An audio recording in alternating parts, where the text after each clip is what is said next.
세계 최초의 자동차를 만든 메르세데스 벤츠 브랜드 히스토리. 이 메르세데스 벤츠 이름의 숨은 비밀. 1926년 칼 벤츠의 벤츠 NC의 벤츠시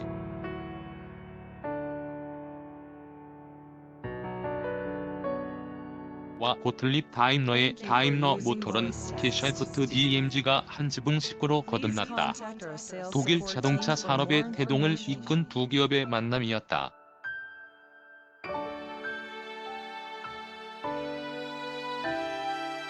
이름은 다임러 벤츠 에그. 우리가 아는 메르세데스 벤츠 브랜드의 시작이다. 같은 해 10월 베를린 모터쇼에서 최초의 다임러 벤츠 모델을 선보였다.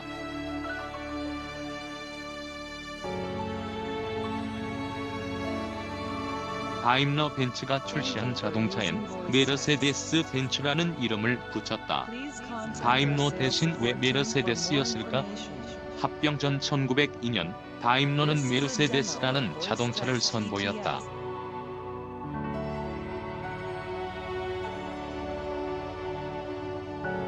당시 오스트리아 출신의 판매 대리인이자 카르이서 에밀 옐리넥 에밀 질라인에게 주문으로 개발했다.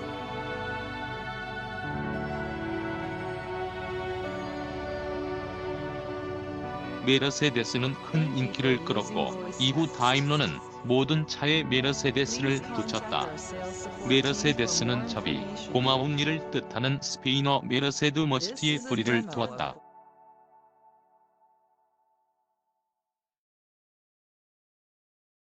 여기에 s를 붙여 주로 여자 이름으로 쓰는데 자비를 주는 사람, 예쁜 사람 등을 뜻한다.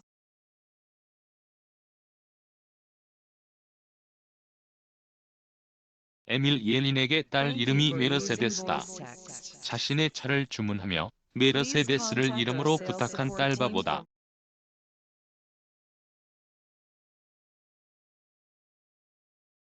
훗날 메르세데스 자동차가 이렇게 성장한 모습을 보면 기분이 어떨까?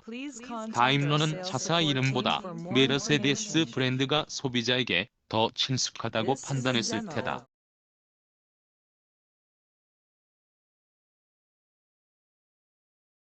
벤츠는 아내의 페이턴트 모터 박연 주행 사건으로 이미 스타였다. 즉, 메르세데스와 벤츠를 붙여 전 세계 자동차 시장의 주도권을 쥐고 싶어 했다.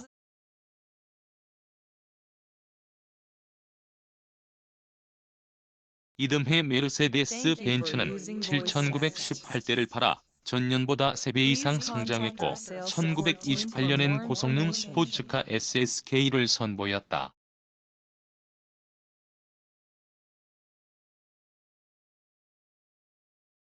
두 회사 얽힌 세 꼭지별의 활약. 메르세데스 벤츠의 세 꼭지별 엠블럼은 지금도 소비자를 열광케 한다.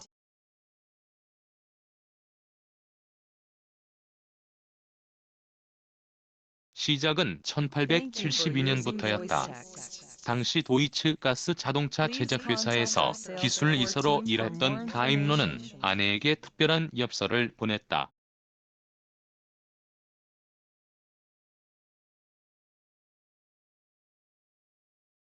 (1900년) 다임러가 사망하자 그의 두 아들은 아버지의 뜻을 기려 새 꼭지별을 다임러의 상징으로 삼았다.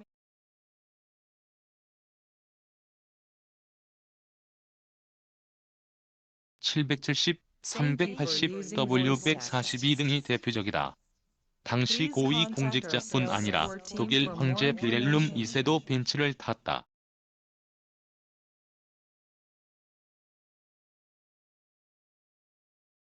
안전의 아버지, 델라 바레니? 메르세데스 벤츠는 누구보다 안전을 중시했다.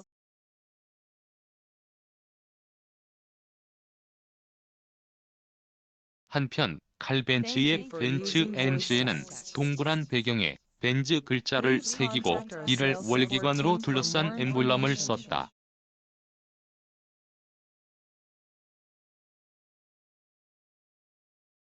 두 브랜드를 합치며 로고도 교묘히 섞었다. 세 꼭지별을 중심으로 가장자리에 월계관을 두른 형태다.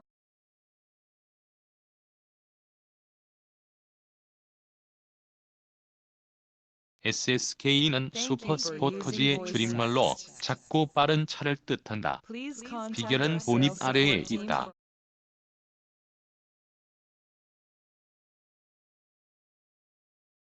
직렬 6기통 7.1L 가솔린 슈퍼차저 엔진을 4단 수동기어와 물려 최고 출력 250마력, 최고 속도 시속 190km를 냈다.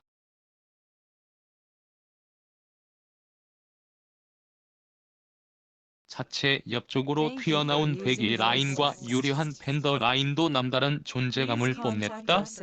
250마력은 지금 기준으로도 근사한 출력이다.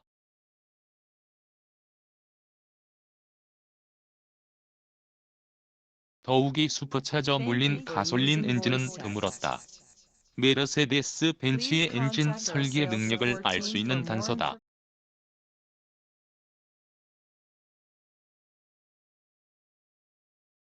또한 1929년 선보인 SSK 미러브루크 버전은 13일 동안 2만 킬로미터를 쉬지 않고 달리면서 단 한 차례의 고장도 없었다.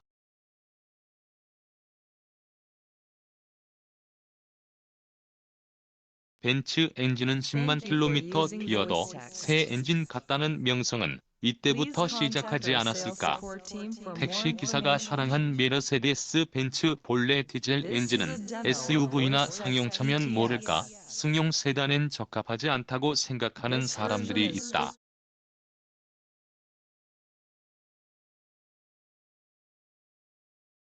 그런데 디젤 세단의 역사는 의외로 길다.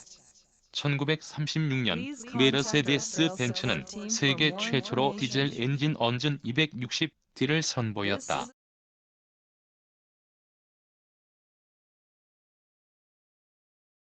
직렬 4기통 2.5L 디젤 심장으로 45마력을 냈다. 비록 가솔린차보다 느리고 무거웠지만 놀라운 연료 효율 덕분에 당대 택시 시장을 장악했다.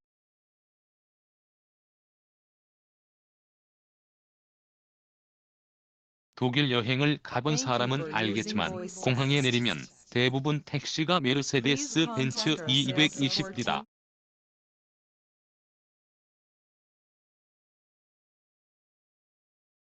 어쩌면 260D로 쌓은 신뢰가 지금까지 이어진 게 아닐까.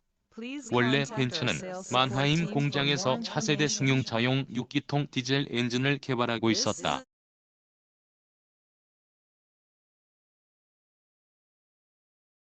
그러나 진동이 큰 문제가 있었고 수정 작업을 통해 배기량을 줄이면서 260D의 본입 아래에 얹기 시작했다.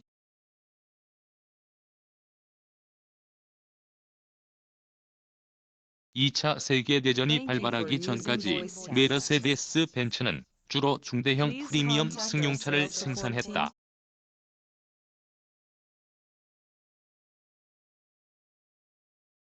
이 가운데 전 세계 남성 팬들의 마음을 들쑤신 이도어 컨버터블도 있다. 500K로 1934년부터 2년간 생산한 스포츠카다.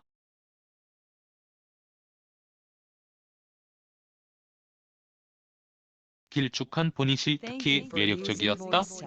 후속 540K는 한술 더 뜬다.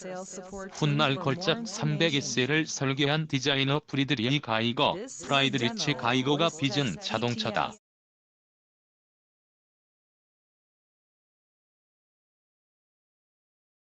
종류에 따라 2도어 컨버터블, 4도어 쿠페, 7인승 리무진 등 세 가지로 나누었다.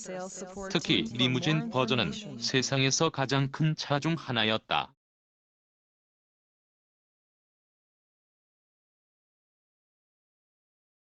휠베이스가 4m에 달할 정도였으니까. 8기통 5.41 가솔린 엔진도 선망의 대상처럼 자리했다. 이 클래스의 선조 170V의 등장 E클래스란 이름을 쓴 첫 모델은 1984년 선보인 코드 네임 W124다.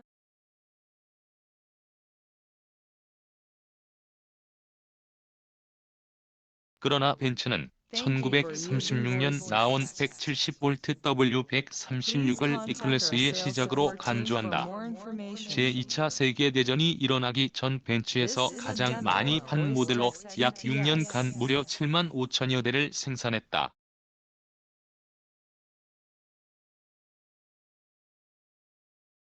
전쟁 이후 170V 생산을 재개해 1955년까지 8만 3,190대를 판매했다.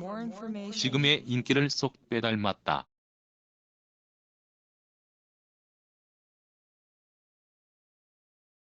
170V는 기존 벤츠와 달리 중형차 개념을 처음으로 도입했다. 차체도 작고 엔진도 작았다.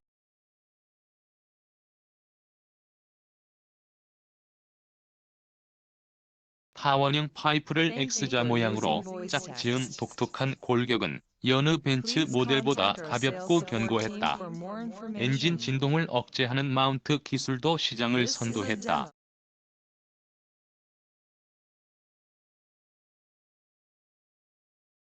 최고 출력은 38마력으로 기존 6기통 엔진보다 다운사이징 했지만 출력이 높았다.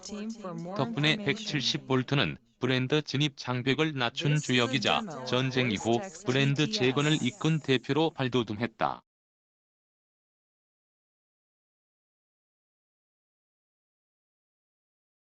이후 자금 압박을 받은 벤츠는 1954년 지금도 세상에서 가장 아름다운 스포츠카로 거론하는 300SL을 선보인다.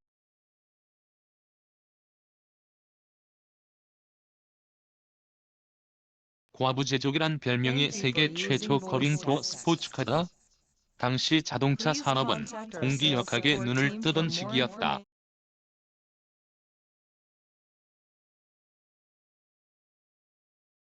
속도 경쟁이 대단히 치열했다. 단, 해결해야 할 숙제가 수두룩했다. 가령 비틀림 강성을 키우다 보니 문턱이 높아졌다.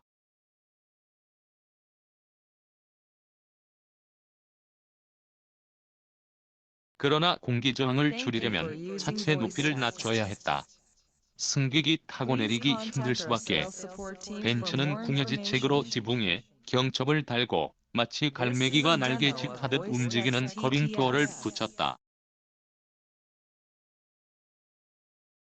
배경엔 안전의 아버지라고 부르는 엔지니어 벨라 바레니 벨로 베레니가 있었다. 자동차 관련 부문에서만 2,500여 개의 특허를 취득한 천재.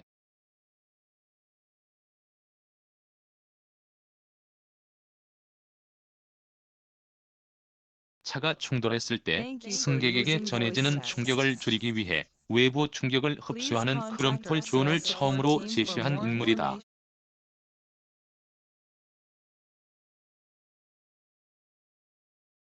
1953년 W120에 최초로 담았다.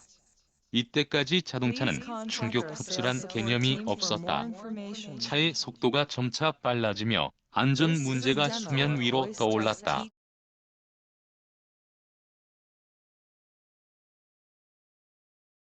벤츠는 크럼플 존을 통해 충돌 시 차체가 서서히 찌그러지며 충격 시간을 늘리도록 설계했다.